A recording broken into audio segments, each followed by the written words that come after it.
যুদ্ধ, সংঘাত, রাজনৈতিক বিভাজন আর অবিশ্বাস সব মিলিয়ে যেন অস্থির হয়ে উঠেছে পুরো বিশ্ব। একদিকে ফিলিস্তিন, ইউক্রেন ও সুদানের রক্তক্ষয়ী সংঘাত, অন্যদিকে মধ্যপ্রাচ্য জুড়ে বাড়ছে উত্তেজনা। একই সঙ্গে বিভিন্ন দেশে বাড়ছে রাজনৈতিক মেরুকরণ, সামাজিক বিভাজন ও তথ্যযুদ্ধ। সামাজিক যোগাযোগ মাধ্যম, কৃত্রিম বুদ্ধিমত্তা ও অসংখ্য বিভ্রান্তিকর তথ্য ক্রমে ঝাপসা করে দিচ্ছে সত্য মিথ্যার সীমারেখা। ইসলামী দৃষ্টিকোণ থেকে এমন অস্থিরতার সঙ্গে সম্পর্কিত একটি গুরুত্বপূর্ণ ধারণা হল ফিতনা। কুরআন ও হাদিসে ফিতনা শব্দটি বিভিন্ন অর্থ ও প্রেক্ষাপটে ব্যবহৃত হয়েছে। আর শেষ যুগের বর্ণনায় রাসূলুল্লাহ সাল্লাল্লাহু আলাইহি ওয়াসাল্লাম উম্মার উপর আসা নানা ধরনের ফিতনা, বিভ্রান্তি ও রক্তপাতের ব্যাপারে সতর্ক করেছেন। সহিহ মুসলিমের একাধিক হাদিসে এমন সময়ের কথা এসেছে যখন ফিতনা মানুষের জন্য সত্য মিথ্যার পার্থক্য কঠিন করে তুলবে এবং সংঘাত ও অস্থিরতা ছড়িয়ে পড়বে। এমনকি ব্যাপক হত্যাকাণ্ডের কথাও এসেছে হাদিসে। তাহলে আজকের বিশ্ব কি তবে সেই সতর্কবার্তার দিকেই এগোচ্ছে?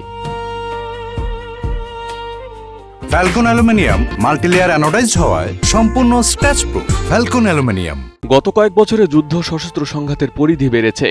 ফিলিস্তিনে দীর্ঘস্থায়ী রক্তপাত, ইউক্রেনের যুদ্ধ, সুদানের গৃহযুদ্ধ, ইয়েমেন ও সিরিয়ার দীর্ঘ সংঘাত, সব মিলিয়ে কোটি কোটি মানুষ যুদ্ধ, বাস্তুচ্যুতি ও মানবিক সংকটে পড়েছে।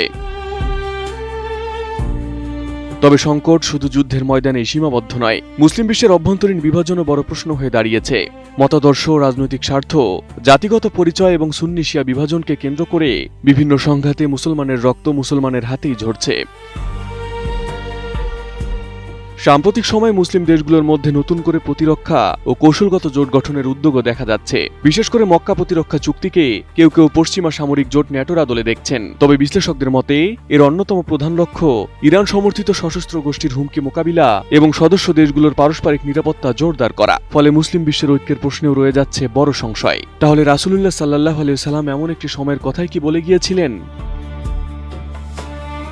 সহিহ মুসলিমে এমন পরিস্থিতির ব্যাপারে সতর্ক করা হয়েছে যখন মানুষ দলীয় পক্ষপাত ও অন্ধ আনুগত্যের কারণে সংঘাতে জড়িয়ে পড়বে এবং মুসলিমদের মধ্যে রক্তপাত ঘটবে। অর্থাৎ ফিতনার একটি ভয়ঙ্কর দিক হতে পারে শত্রুকে তা না বুঝেই একে অপরের বিরুদ্ধে দাঁড়িয়ে যাওয়া।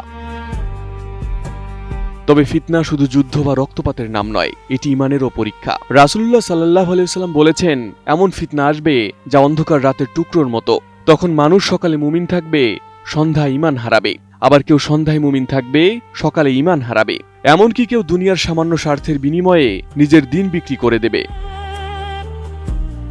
তবে ইসলামী বিশেষজ্ঞদের মতে বর্তমানের প্রতিটি যুদ্ধ, রাজনৈতিক সংকট কিংবা সামাজিক অস্থিরতাকে সরাসরি নির্দিষ্ট হাদিসের ভবিষ্যৎবাণী হিসেবে চিহ্নিত করা ঠিক নয়। কারণ ফিতনা সম্পর্কিত বর্ণনাগুলোর ব্যাখ্যায় আলেমদের মধ্যে মতভেদ রয়েছে। কোনো সমসাময়িক ঘটনার সঙ্গে হাদিসের মিল খুঁজতে হলে তার সহিহতা, প্রেক্ষাপট ও ব্যাখ্যা সবকিছুই যাচাই করা জরুরি।